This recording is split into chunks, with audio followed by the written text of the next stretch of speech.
jonde jeeneɓirɗi salon international du livre de jeunesse de Conakry notima e inde mum saabu hewɓe ngari gam tawtorede e nde jonde.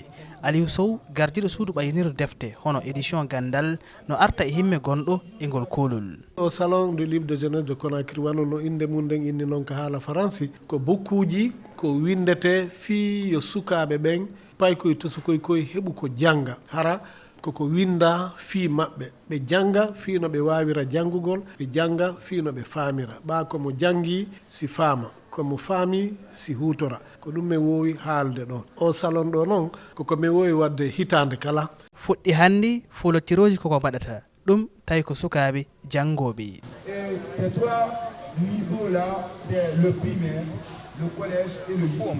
Le primaire, le concours est appelé Épelle-moi, le concours d'épellage. Aïssatou Sadio Diallo jango to dudal complexe scolaire combattant holliti ene waɗi fayida saabu ɗum ma walluɓe to banggue jangde.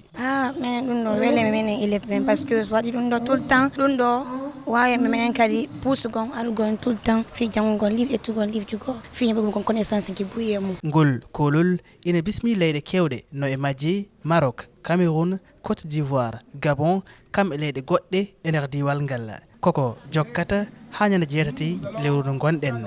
Moussa Oumar Bari, Conakry, RFI. Et le lycée, le concours est appelé défi lecture.